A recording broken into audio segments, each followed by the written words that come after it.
bienvenidos a La Neta Noticias y como pueden ver, esta vez nos tocó entrevistar, pero a Pepe Calzada. ¿Cómo estás? Muy buenas tardes, días, todavía son días. Todavía son días, Todavía son días. Bien, pero bien contento de estar en Puebla, ¿eh? Qué bueno, ¿que le está gustando Puebla? Sí, me gusta mucho. O sea, yo conozco Puebla, porque mi mamá nació en Puebla, entonces conozco Puebla, tengo muchos amigos de Puebla, etcétera. No, quizá no venga con la frecuencia que yo quisiera, pero me encanta. Pero le gusta mucho aquí el estado. Sí, me gusta. Ahora, vamos a empezar con, a mí me encanta, y yo se lo comentaba aquí a Pepe Calzada, que nosotros vamos a decirnos las netas. Entonces quiero empezar por preguntarle, pero ¿quién es Pepe Calzada? ¿Cómo se definiría Pepe Calzada? Así que me diga, yo soy así. Pues no, pues a ver, un mexicano que trabaja y que, en fin, soy, la verdad es que bastante casero, bastante hogareño, Okay. muy deportista. ¿Cuál es su deporte favorito? Junto con mi esposa, maratones, llevamos 6. Oiga, qué Llevamos bonito. 6, hemos corrido 2 Nueva York, 2 Chicago, 1 Querétaro y otro que por ahí se me pasa, pero van 6 maratones. Maratonista. Triatlonistas también. El año pasado mi esposa corrió un medio Ironman, es decir, traemos el gen del deporte, sí. Pero pues, soy muy casero, muy hogareño. Y decía muy mexicano. Y les voy a, Muy mexicano, les sí. voy a decir por qué muy mexicano. ¿De dónde, cuáles son sus raíces? Porque lo comentábamos así como fuera de cuadro, pero ya que me lo empezó a platicar dije, no, pues sí es muy mexicano. A ver si platica. Es un mosaico de ¿Sí? México. A ver, por parte de mi mamá, mi abuelo tabasqueño, mi abuela veracruzana, mi mamá poblana, mi mamá nació aquí en Puebla. Okay. Y luego por parte de mi papá, mi abuela queretana, mi abuelo guanajuatense, mi papá también queretano. Entonces, bueno, pues es un mosaico nacional padrísimo y a mí me tocó, bueno, pues nacer en Querétaro y desarrollarme en mi ámbito laboral en Querétaro. Ok, ahora, yo le voy a preguntar, yo siempre he tenido esta idea que para un político, cuando uno decide ser servidor público, hay algo que te motiva, algo que pasa si en tu trayectoria en la universidad o el contacto que tienes con la gente. ¿Qué fue lo que lo motiva para decir, quiero ser servidor público, me voy a dedicar a esto? Yo la verdad es que de joven jamás pensé ser servidor público, nunca pensé dedicarme a la política. ¿Y entonces? No me gustaba. Y pasaron cosas, me casé, estudié concluí mis estudios de maestría y después tuve un trabajo en Sedesol, muy menor, muy pequeñito, pero ahí me entró el tema público y de ahí pues trabajé en Hacienda, trabajé en medio ambiente mucho tiempo. Tuve la oportunidad de irme a la Embajada de México en Estados Unidos, en Washington, ahí vivimos 2 años en el tema medioambiental, justo cuando se aprobó el Tratado de Libre Comercio. Luego regresamos a Querétaro y ahí hicimos trabajo político hasta que llegamos al gobierno. Hasta que llegó el gobierno de Querétaro. Sí. Antes de ser servidor público, ¿qué era? ¿A qué se dedicaba? Yo tenía un negocio de importaciones y de mayoreo y de menudeo en el centro de la Ciudad de México, por el Monumento a la Revolución. Y vendía todo tipo de cosas. ¿Qué es lo que más se vendía? Que me decía, bueno, ya que me acuerdo, en aquellos ayeres. No, ¿sabes qué? Vendíamos mucho refresco, mucho refresco de mayoreo. Yo traía lotes grandes de zapatos, toallas, de todo. Y me gustó mucho, yo compré eso, ahí me casé, ahí compré mi casa y mi carro. Y la verdad es que hay una vena de comerciante en mí, pero pues ya me dediqué a otras cosas. ¿Sí? Ya llovió, entonces pasamos de ser de la iniciativa privada, de empresario, de importaciones, exportaciones, y entonces nos vamos al servicio público, Querétaro, donde nace. ¿Cómo es esta experiencia ya en el gobierno de Querétaro? A ver, padrísimo. Yo regreso a Querétaro en el año 2000 y luego fui senador en el 2006 y gobernador en el 2009. Es una oportunidad magnífica para servir a tu pueblo. La política es la oportunidad para transformar vidas. Hacer un puente, hacer una escuela, llegar a una comunidad que no tiene agua, que hay 1000 habitantes, no tienen agua, y poner el agua entubada para que la gente tenga en sus casas es algo muy gratificante, es algo maravilloso a uno como ser humano, pero cambias la vida, cambias la estructura social de ese pueblo, de la comunidad o bien del Estado. Entonces, al final del camino te quedas con un gran sentimiento de haber servido a tu tierra. Y ¿sabes qué es lo más importante? Que regreses a tu estado. Yo voy con Sandra, mi esposa, que además fue una mujer súper activa en la campaña. Yo lo digo sin recato alguno. Nosotros ganamos el gobierno del estado gracias a la participación de mi esposa, de Sandra. Era mi arma secreta, yo siempre lo decía, porque además tiene un carisma muy particular y es tiene mucho contacto con la mujer particularmente. Pero hoy vamos a Querétaro y caminamos en el mercado y caminamos en la calle y eso es lo más bonito. Dicen que en la política no es tan importante cómo llegas, sino cómo te vas. Sino cómo te vas. Qué tan limpio sales. Exacto, ¿no? Entonces pues para nosotros es muy importante poder regresar a nuestra casa, a nuestra comunidad y pues sentirnos muy bien. Mientras estuvo ahí ya como gobernador, entendemos que 6 años uno no le alcanza para solucionar todos los problemas, y menos de un estado como lo es Querétaro. ¿Cuál fue su mayor reto que me pueda decir? Híjole, yo pensé que esta no salía, pero la sacamos y me siento orgulloso que diga, esto fue complicado. Mira, déjame decirte una cosa, no obstante que antes de un servidor gobernaba otro partido político, yo reconozco que el Estado me lo dejaron en orden. Okay. En los temas fundamentales, y yo lo conservé en orden. Uno como gobernante no es más que un eslabón más de una larguísima cadena que empezó hace muchos años, sí, en 1800 y tantos. Entonces hay que asumirlo como tal. Uno no hace todo ni reconstruye una entidad, uno le da continuidad a las cosas. Okay. Y para mí era muy importante varios aspectos: mantener a Querétaro seguro. Si yo lo recibí como el tercer estado más seguro y en esa misma proporción lo entregué, me dejaron buenas finanzas y dejamos buenas finanzas. Un reto muy importante era el tema que tiene que ver con la pobreza. Nosotros establecimos como objetivos fundamentales agua, luz y piso firme para todos. Piso firme quedó al 100%, el agua quedó por ahí del 97% de la población, y energía eléctrica por ahí del 99, 98, 99. Es decir, nos acercamos mucho a nuestras metas. Y para nosotros, no solamente el tema de progreso y economía, sino el tema social fue muy importante. Y pues le avanzamos. Digo, nunca concluyes o nunca terminas con las necesidades, pero le avanzas. Y luego ya viene el juicio de la historia. Pues lo estaremos esperando, pero yo creo que bien. Ahora, yo le quiero preguntar. Yo por ahí escuchaba cómo es que pues hay otro candidato, bueno, el abogado de otro candidato decía que Querétaro es provincia, que es muy chiquito y todos se conocen. Usted, cuando estaba allá en Querétaro, ¿conocía, por ejemplo, a Barreiro o a Ricardo Anaya? ¿Eran famosos?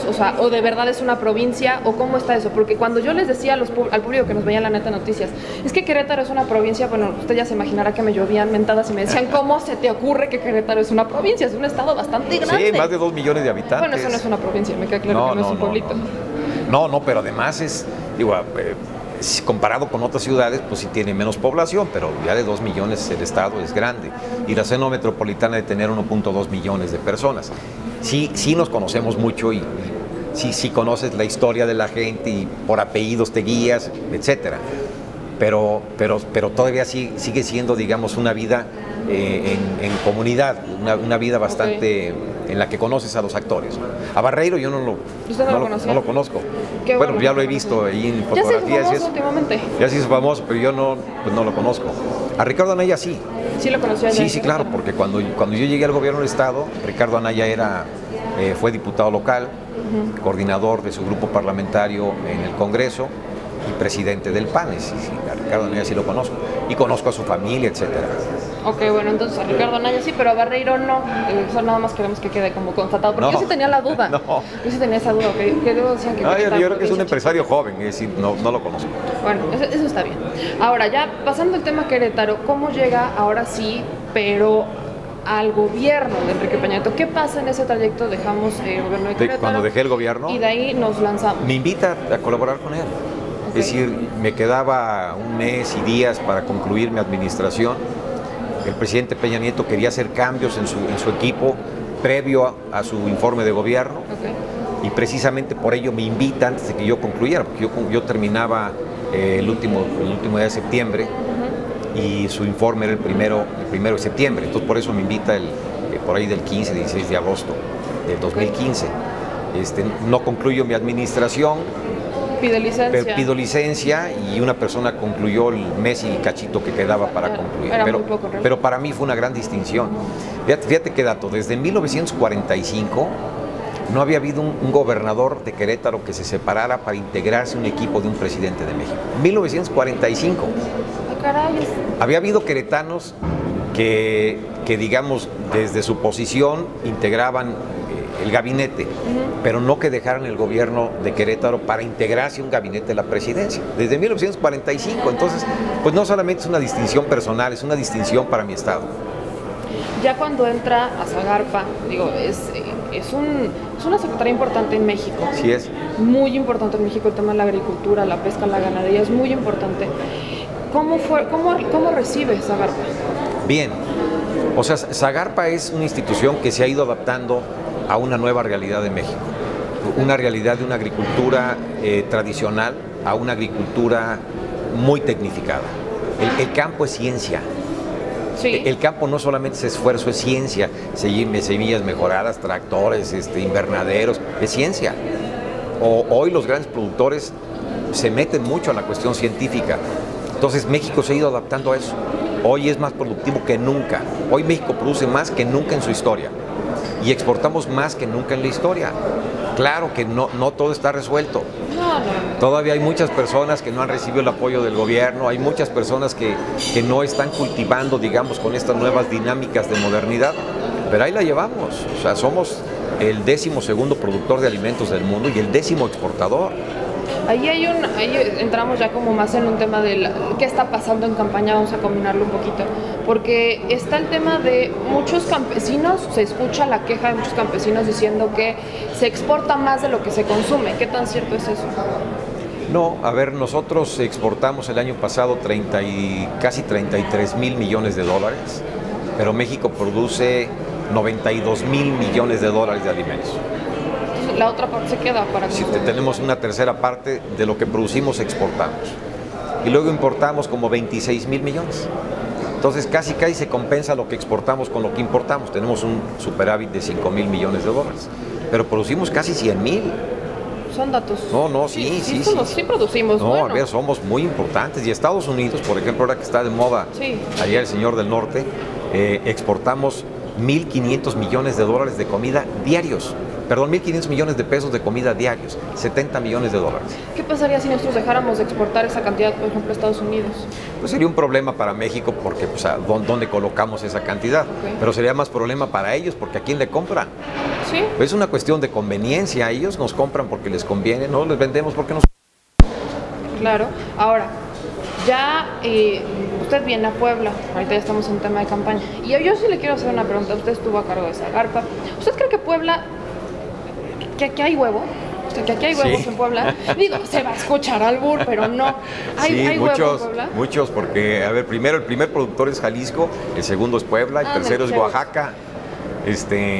Sí, muchos. Muchos huevos. ¿Y los candidatos también? Eso ya es una pregunta. Quiero pensar que sí. Pues ahí andan, haciendo su esfuerzo. Ahorita estamos ya en un pleno tema electoral. Usted sale de Zagarpa. El campo mexicano es importante, es un tema también que es muy electoral, pero ya se va al MT, momento territorial. ¿En qué consiste ahora este trabajo o este cambio de salimos de Zagarpa y nos vamos al momento territorial? A ver, ¿cómo se dio el cambio? Sí. Yo le pedí al presidente de México que me permitiera ir en la campaña en alguien en quien creo. Así realmente, así se dio.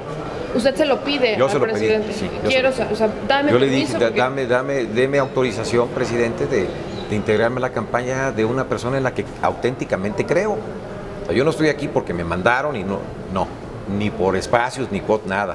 Porque usted cree. Yo creo en Pepe Mid. ¿Cuánto tiempo lleva? Como funcionario, pero como ser humano.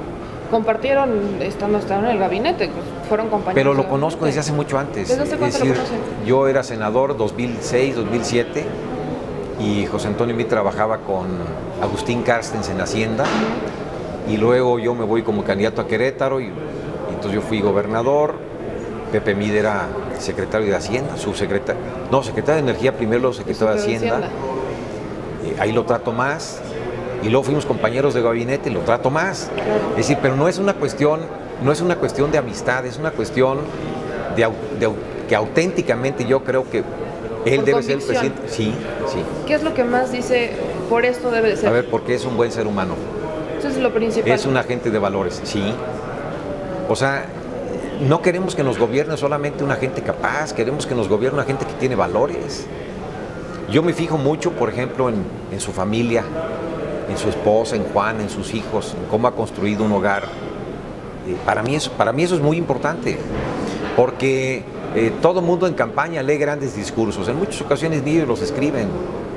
Entonces no es solamente importante el mensaje, sino también el mensajero. Aquí sí importa el mensaje. Acreditar con tu vida que lo que dices lo puedes sostener. Hablando de honestidad y hablando de capacidad. Por ejemplo, no me extrañó que en su discurso de inicio de campaña en Mérida, Yucatán, el primer punto de prioridades de Pepe Mid haya sido la mujer. Somos muchas mujeres. Pero no solamente es lo numérico. Me parece que la mujer es la esencia de la casa, la esencia del hogar, la esencia de la familia. Y lo hace por convicción, no lo hace por una cuestión electoral, lo hace por convicción. Y luego de ahí, temas educativos, pues él fue un estudiante que durante mucho tiempo estuvo en estos menesteres, sabe y valora lo que tiene que ver con el capacitarte bien, el estudiar bien. Hay otros que no, él sí. Entonces es una gente que es coherente con su vida. Y por eso usted dice, por eso sí, debe ser presidente. Sí. Porque por convicción. Sí, desde mi punto de vista sí. Claro que ha tenido cargos públicos que le dan las herramientas y las capacidades para conducir bien a México, pero lo más importante es lo que está acá adentro. Ahora, ambos militantes, bueno, él no es militante del PRI, usted sí es militante del PRI. Sí. ¿Desde hace cuánto? Me afilié en 88, 89. Y aún a la fecha, contando diversos personajes que pasaron por el PRI, que han manchado, que han ido, pues sí quitándole mucha credibilidad al que fue pues, el partido de los mexicanos hace algunos ayeres. Sí. Hoy sigue creyendo en el PRI. Sí, pero creo más en la gente. Que es la gente la que debe es decir, creo más en la gente, creo más en la capacidad de un candidato. Los partidos políticos, todos los partidos políticos, yo creo que en México y en el mundo en buena medida, están muy cuestionados. Sí, todos. Todos los partidos, todos tienen cosas. Todos tienen buenos y todos tienen malos. Tampoco hay que decir que todos son malos aquí y todos son buenos acá. Todos tienen buenos, tienen malos. Pero los partidos políticos son plataforma para impulsar un proyecto. Y finalmente quien responde, quien debe de responder, es la persona, es el individuo. Quien gobierna es una persona. Es al que debemos de cuestionar, no al partido, sino a la persona que ejerció, pues. Y no solamente cuestionar, nos tenemos que fijar en la persona para que, porque finalmente él o ella pues, nos van a gobernar. En el caso de nosotros, pues, será un él y será Pepe. Convencido, Pepe. Estoy convencido. Por Pepe. No, yo estoy convencido, pero además no solamente de mi voto, estoy convencido de que tengo que hacer trabajo político para que las personas que nos ven y que nos escuchan a través de tu medio lo conozcan mejor, que hagan un análisis de quién es quién, qué ha hecho, qué estudió, qué dice, cómo lo dice. Sí, claro. Que no es solo también lo que es la trayectoria, si tiene experiencia, si lo puede hacer. Hay mucho, también lo que hablamos, regresando un poquito a lo que era Querétaro, qué tan limpio sale de sus cargos, también. Con qué cara regresa con la evidentemente, gente. Son evidentemente. Muy importantes que las personas tienen que fijarse y tienen que analizar. La decisión que vamos a tomar en próximos días, el 1 de julio, sí. No es el futuro político de una persona. Ojalá nada más fuera eso. Es el futuro de México. De los mexicanos. De los mexicanos. Más de 125 millones de mexicanos. Pero fíjate ahorita qué interesante. Si tenemos retos económicos, sí. Tenemos retos de justicia, pero tenemos un reto que tiene que ver con la diplomacia internacional. Con esta persona que está allá en el norte, nuestro vecino del norte, necesitamos una gente que tenga experiencia en materia diplomática, que tenga firmeza, pero que también tenga esa mano izquierda para poder negociar y para poder conciliar. Pues es un tema que no estaba en el mapa político hace un par de meses. Pero ahora hoy sí está. Es de los centros de nuestro mapa político. Principalmente nuestra campaña está en cómo nos vamos a dirigir con el vecino, cómo vamos a trabajar con los mexicanos. Y quiero cerrar con eso, porque Pepe Calzada cree en Pepe Mid. Esto se escucha a Pepe con Pepe, pero yo le quiero agradecer. Sí creo en él, auténticamente creo en él, de convicción personal. No es nada más lo que es Pepe Mid en términos de conocimiento y de preparación, sino lo más importante es que hay acá adentro. Muchísimas y queremos gracias. que las personas se fijen en ello. Para que ustedes sepan, y ahora sí, gracias por esta entrevista. No, a la gracias. Neta Noticias, hay que hacer más netas. Hay que ser más netas, yo estoy listo. Ahí está.